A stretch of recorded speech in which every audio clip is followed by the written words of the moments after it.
नमस्कार साथियों, आशा करते हैं आप लोग अच्छे होंगे। और आज हम लोग एक अहम टॉपिक के ऊपर बातचीत करेंगे जिसका नाम है वाइस प्रेसिडेंट, जिसे हिंदी में कहते हैं उपराष्ट्रपति। इनसे संबंधित सभी अनुच्छेद और इन्हीं में कोशिश करेंगे जो भी उनके कार्य हैं उनको समझने की, और जो भी क्वेश्चंस होंगे उसको भी हम लोग देखेंगे। इससे पहले हम लोग राष्ट्रपति के बारे में सभी चीज़ों को पढ़ा था। एक में हम लोगों ने राष्ट्रपति से जुड़े हुए अनुच्छेदों को पढ़ा था, दूसरे में हम लोग राष्ट्रपति की शक्तियाँ, विभिन्न शक्तियाँ हैं उनके पास, वो कैसे काम करते हैं, इनके बारे में हम लोग देखा था।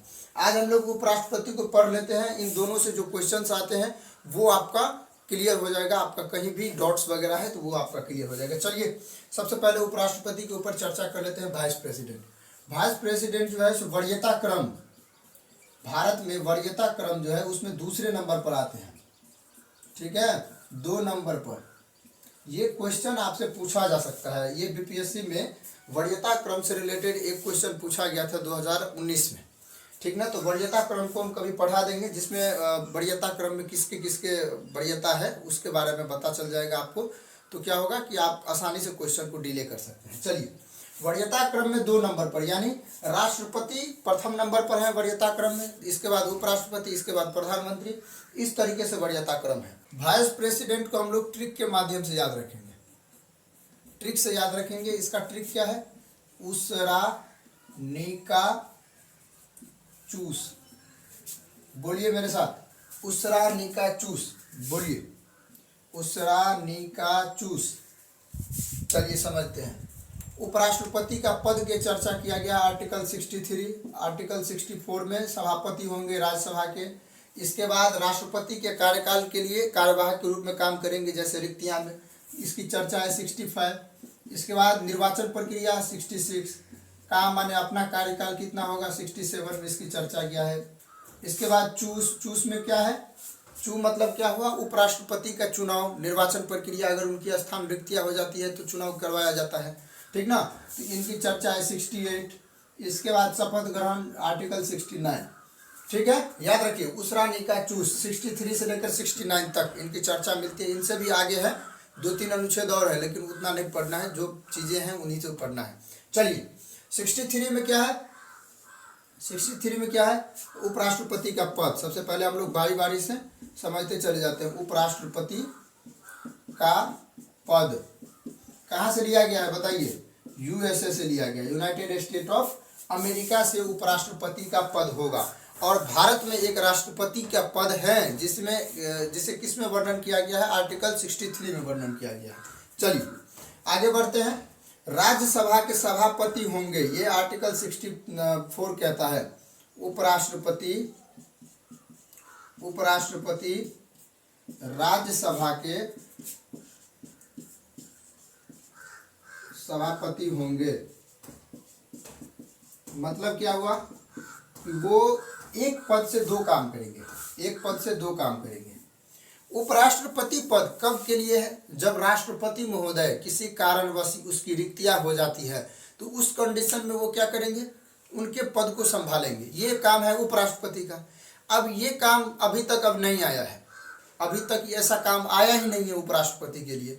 यानी क्या हुआ? ये बैठारी चला जाएगा, आएगा खाएगा सो के चला जाएगा। तो इस कंडीशन को सुधारने के लिए उसे क्या किया गया?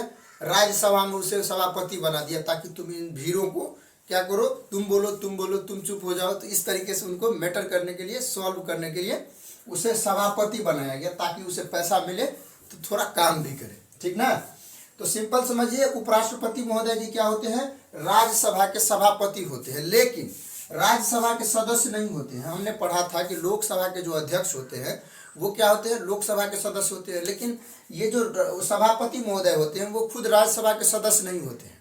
ठीक ना, चलिए आगे हम लोग समझेंगे इसमें क्या क्या है। आर्टिकल 63 क्या कहता है? उपराष्ट्रपति का एक पद होगा, और ये कहाँ से लिया गया है? यूएसए से लिया गया है, यूनाइटेड स्टेट ऑफ अमेरिका।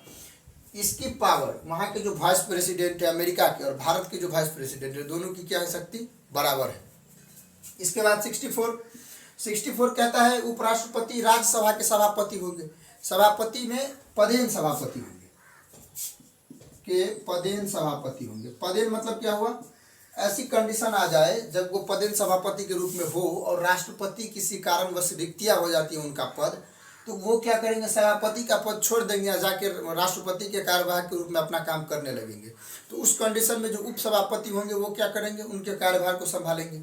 ठीक ना। चलिए इसके बाद हम लोग आगे बढ़ते हैं, आगे को आर्टिकल को देखते हैं। याद रखिए इतना, आगे में क्या है 65 आर्टिकल। 65 क्या है, राष्ट्रपति के कार्यवाहक के रूप में, राष्ट्रपति के कार्यवाहक मतलब क्या हुआ कि अगर राष्ट्रपति महोदय जी का पद क्या हो जाता है, रिक्त हो जाता है किसी कारणवश, मतलब क्या हुआ कि मान लीजिए उसका मृत्यु हो गया, वो कहीं पर विदेशी टूर के लिए गए हैं, 1 महीने लगेंगे, इस कंडीशन में उसके पद को कार्यवाहक के रूप में कौन सोल्व करेंगे बताइए, वो करेंगे उपराष्ट्रपति महोदय जी।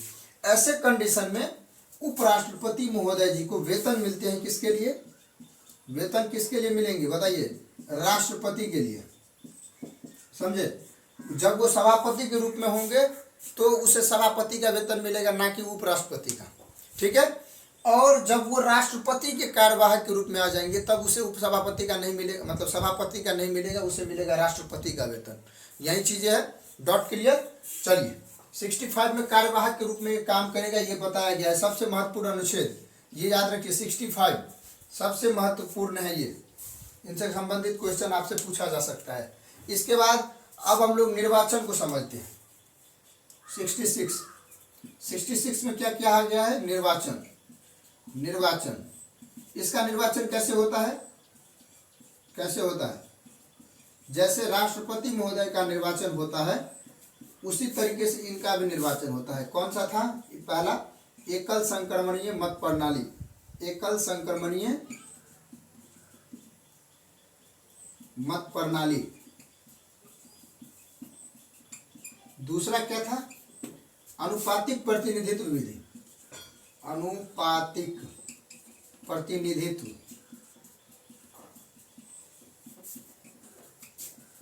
पद्धति कह सकते हैं। ठीक है, ये 2 कंडीशन था, एकल संक्रमणीय मत प्रणाली और अनुपातिक प्रतिनिधित्व विधि। ये दोनों कंडीशन के आधार पर क्या किया जाता था, निर्वाचन प्रक्रिया करवाया जाता था। अब भैया एक महत्वपूर्ण प्रश्न ये है कि इसमें शामिल कौन कौन होंगे, निर्वाचक मंडल में शामिल कौन कौन होंगे, उपराष्ट्रपति में कौन कौन शामिल होंगे। राष्ट्रपति में क्या होता था कि सभी शामिल हो जाते थे, उसमें मनोनीत सदस्य को छोड़कर और विधान परिषद को छोड़कर। इसमें कौन कौन शामिल होंगे, देखिए यहाँ पर संसद, संसद के 2 स्तर, इसको डिब्बा में समझ लीजिए। ठीक है, एक हुआ राज्यसभा, एक हुआ लोकसभा। ठीक है, यहाँ पर हुआ विधान परिषद राज्य स्तर पर, राज्य स्तर पर क्या है 2 है, इसमें भी एक है विधान परिषद, एक है विधान सभा। ठीक है, VPVS। अब राज्यसभा में 12 सदस्यों को मनोनीत किया जाता है, लोकसभा में 2 सदस्यों को मनोनीत किया जाता है। विधान परिषद का तो चुनाव में राष्ट्रपति में तो भाग लेते नहीं है, विधानसभा भाग लेते थे राष्ट्रपति में, लेकिन यहाँ पर भाग नहीं लेंगे।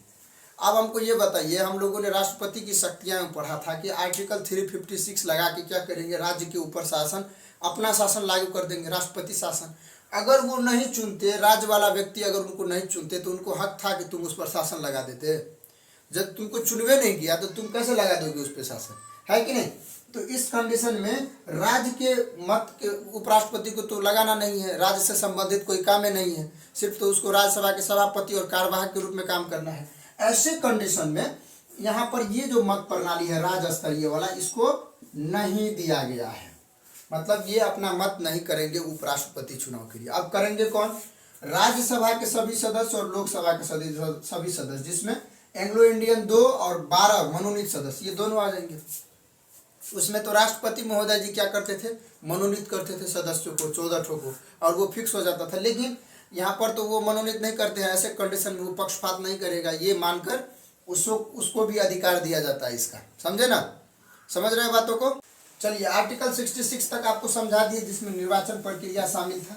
अब सिंपल क्या याद रखना है, उपराष्ट्रपति के निर्वाचन में कौन कौन शामिल होंगे बताइए, लोकसभा प्लस राज्यसभा के सभी सदस्य। आपसे क्वेश्चन घुमा के पूछेगा कि हमको बताइए कि लोकसभा कौन सी ऐसी मत है जिसमें मतलब संक्रमणीय मत या अनुपातिक प्रतिनिधित्व द्वारा लोकसभा और राज्यसभा के सभी सदस्य भाग लेते हैं, ना कि कुछ सदस्य भाग लेते हैं। तो इसमें सिंपल जवाब देना है, उपराष्ट्रपति के मतलब चुनाव में ऐसा होता है। राज्यसभा में क्या होता था कि निर्वाचित सदस्य भाग लेते थे, ना कि दूसरा कोई भाग ले लेता था। तो ये कंडीशन को सिंपल है, याद रखना है। और क्या है, चलिए आगे बढ़ते हैं। आर्टिकल 66 को देख लिए थे, आर्टिकल 67 को देखते हैं। आर्टिकल 67 क्या है, इसमें कार्यकाल की चर्चा किया गया है कि उपराष्ट्रपति का कार्यकाल कितने वर्षों का होगा। बताइए कितने वर्षों का होगा, 5 वर्षों का होगा। कितना, 5 वर्षों का होगा। ये सिंपल चीज़ है, इसको याद रखिए। कार्यकाल में ज़्यादा कुछ चीज़ है नहीं, 5 वर्षों का होगा, ये तो तय ही है। चलिए आगे बढ़ते हैं। 68 में क्या है, उपराष्ट्रपति का चुनाव। उपराष्ट्रपति का चुनाव, ऐसा कोई कंडीशन आ जाए जिसमें उपराष्ट्रपति का पद रिक्ति हो जाए, तो इस कंडीशन में उसका चुनाव करवाया जाता है। ठीक है, तो उपराष्ट्रपति का चुनाव रिलेटेड जो भी चीज़ें हैं, मतलब 68, आर्टिकल 68 क्या है, उपराष्ट्रपति का चुनाव, ये चीजें है आर्टिकल 68 में। मतलब वो क्या कर सकते हैं, अपने समय के अनुसार, अपने समय को देखते हुए उसी समय पर क्या करेंगे, निर्वाचन कर देंगे। लोकसभा और राज्यसभा में पुनः क्या करेंगे, उपराष्ट्रपति के पद पर किसी को बैठा देंगे। तो यही मैटर था, सिंपल सी बात है। 68 क्या कहता है, उपराष्ट्रपति का चुनाव। अगर आपको कोई अनुच्छेद याद रखना है तो कौन कौन सा, 163, जिसमें कहा गया है कि उपराष्ट्रपति का एक पद होगा भारत में, जो कहाँ से लिया गया है, यूएसए से लिया गया है। अब दूसरा याद रखना है आपको, वो राज्यसभा के सभापति होते हैं। ये किस अनुच्छेद में कहा गया है, आर्टिकल 64 में कहा गया है। आर्टिकल 65 क्या कहता है कि अगर राष्ट्रपति महोदय जी की पद अगर रिक्तियाँ हो जाती है, किसी कारणवश खाली हो जाता है, तो आप क्या करिए, कार्यवाहक के रूप में उसको संभालिए। बस सिंपल सी चीज़ें थी, उनको समझ ली। अब आर्टिकल 66 क्या है, निर्वाचन से संबंधित है।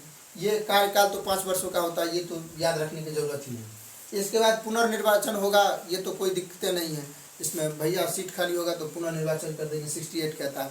एक इम्पोर्टेंट है, वो है 69, जिसमें क्या है, शपथ है। शपथ ग्रहण करने की रिलेटेड चीज़ें हैं। आर्टिकल 69 जिसमें क्या है, शपथ। शपथ में कौन शपथ दिलाएंगे बताइए, राष्ट्रपति महोदय जी शपथ दिलाते हैं इनको, राष्ट्रपति शपथ दिलाएंगे उपराष्ट्रपति को। ठीक है, उपराष्ट्रपति को। अगर बात रही इस्तीफा देने की, मान लीजिए कि त्याग पत्र देना है, तो उपराष्ट्रपति क्या करेंगे, इनको देंगे, ये क्या करेंगे, इनको देंगे, अल्टरनेट है। और राष्ट्रपति को शपथ कौन दिलाता है, हमने बताया था। बताइए राष्ट्रपति को शपथ कौन दिलाता है, राष्ट्रपति को दिलाता है एससी के मुख्य न्यायाधीश, क्या करते हैं, उनको शपथ दिलाते हैं, यानी सुप्रीम कोर्ट के मुख्य न्यायाधीश। अगर इन दोनों का झंझट हो जाता है आपस में, समझ रहे हैं ना, ये दोनों का पद रिक्ति हो जाएगा किसी कंडीशन में, तो क्या होगा, अगर राष्ट्रपति भी अपने पद से खाली है, उपराष्ट्रपति भी अपने पद से खाली है, तो दोनों कंडीशन में सुप्रीम कोर्ट क्या करेंगे, इन दोनों का पद का अपने अंदर कार्यवाहक के रूप में काम संभालेगा, और कोई चीज़ नहीं है। चलिए, बारिश हो रही है हमारे यहाँ, तो थोड़ा आपको प्रॉब्लम हो सकती है सुनाई देने में, ज़्यादा टेंशन नहीं है, टेंशन नहीं लीजिए, चैप्टर खत्म होने वाला है। इसके बाद एक अलग से टॉपिक है, उसका नाम है योग्यता। योग्यता क्या होनी चाहिए, यहाँ से एक क्वेश्चन तो पक्का बनता ही है। चलिए योग्यता के ऊपर चर्चा करते हैं। योग्यता क्या है, सबसे पहले वो भारत का नागरिक हो। भारत का नागरिक में क्या हो, मूल नागरिक हो, अदर नागरिक नहीं हो, भारत का नागरिक हो, ये तो पहला है। दूसरा क्या है बताइए, दूसरा क्या है, दूसरा सबसे प्रमुख है, वो है क्या, 35 वर्ष उनका हो चुका हो, 35 वर्ष पूरा हो चुका हो।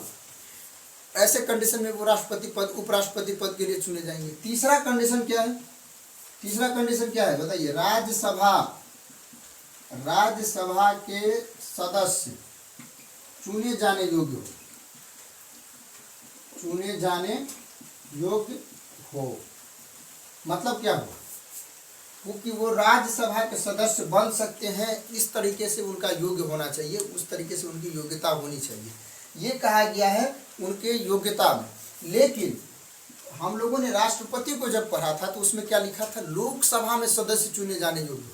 आपसे यहाँ पर क्वेश्चन डिफिकल्ट कर दिया जाएगा, तो आप यहाँ पर थोड़ा इनको ध्यान रखिए कि उपराष्ट्रपति में वो राज्यसभा के सदस्य चुने जाने योग्य हो, लेकिन राष्ट्रपति महोदय में क्या था कि आप मतलब कहाँ पर चुने जाने योग्य हो, मतलब लोकसभा में चुने जाने योग्य हो।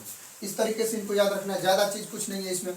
इसके बाद एक और प्रमुख चीज़ें हैं, वो क्या प्रमुख चीज़ें हैं, वो प्रमुख चीज़ें ये हैं कि 20 प्रस्तावक, अगर आप खड़ा होते हैं, मान लीजिए उपराष्ट्रपति में, आपको तो बहुत आधे से ज़्यादा आबादी है भारत में जिसको उपराष्ट्रपति के लिए खड़ा होना है, इसके लिए वो योग्यता भी पूरा कर जाते हैं, लेकिन ये वाला जो पॉइंट है ना, ये नहीं होता है उनके पास। 20 प्रस्ताव और 20 अनुमोदक, ये दोनों होना चाहिए उनके पास। जैसे हम लोगों ने राष्ट्रपति में देखा था 50 प्रस्तावक और 50 अनुमोदक होते थे, इसके बाद वो खड़ा होते थे। राष्ट्रपति में जो होता था तो होता था यहाँ पर 15,000 रुपया आपको जमानत राशि के रूप में आरबीआई के पास जमा किया जाना है। लेकिन अगर आपके पास मतलब जो वोट नहीं मिलेगा, अगर आप उस तरीके से जितना वोट लेना चाहिए था उसको नहीं पार करेंगे ना, तो आपको ये 15,000 रुपया कभी नहीं देगा, मतलब वो रख लिया जाएगा। आपने टाइम बर्बाद किया, आपको जीतना नहीं था तो फिर भी आप खड़े हो गए। समझे ना बातों को? इस तरीके से आरबीआई क्या करती है, उनके पैसों को रख लेती है। बस सिंपल सी बातें थी। इसमें क्या है, भारत का नागरिक हो, उसमें भी मूल नागरिक हो, यानी जो जन्म से ही यहाँ पर हो। दूसरा 35 वर्ष पूरा कर चुका हो। इसके बाद तीसरा क्या है, राज्यसभा के सदस्य चुने जाने योग्य हो। वहाँ पर क्या था, लोकसभा के सदस्य चुने जाने योग्य हो। यहाँ पर क्या है, 20 प्रस्तावक 20 अनुमोदक होना चाहिए और 15,000 रुपया आरबीआई के पास जमानत राशि के रूप में जमा करना है। यही चीज़ें थी। इसके बाद इसका ट्रिक क्या था, उसरा निका चूस। इसमें क्या था, 63 से लेकर 69 तक याद रखना है। आगे भी है लेकिन उसमें जाना नहीं, भटक जाओगे। समझे ना, इसी को याद रखना है। जो भी क्वेश्चंस होंगे हम लोग बार बार देखते चले जाएंगे, कोई दिक्कत नहीं होगा। आशा करते हैं आपको सभी चीज़ें समझ में आ गया होगा। चलिए धन्यवाद। और एक पॉइंट हमको अभी याद आया, एक पॉइंट अभी याद ये है कि अगर कार्यवाहक के रूप में अगर कार्य करते हैं राष्ट्रपति के महोदय जी पर उपराष्ट्रपति जी, तो वो कितने दिनों तक कर सकते हैं? वो 6 मंथ तक कर सकते हैं। कितने दिनों तक? 6 मंथ। इसके बाद क्या होगा, इसके अंदर ही उपराष्ट्रपति का मतलब राष्ट्रपति का चयन हो जाना चाहिए। 6 महीने से ज़्यादा वो काम नहीं कर सकते। अगर वो 6 महीने काम करते हैं तो क्या होगा, इस कंडीशन में उनका, अब जो राष्ट्रपति महोदय जी था उनका, दोनों का पावर क्या होगा, बराबर होगा। अब ये नहीं है कि राष्ट्रपति की जगह पर हर कुछ संभालेंगे, ये जरूरी नहीं है। जो संवैधानिक अधिकार मिला है उनको वो संभालेंगे। चलिए बहुत बहुत धन्यवाद आप सभी का। शुभ नमस्कार।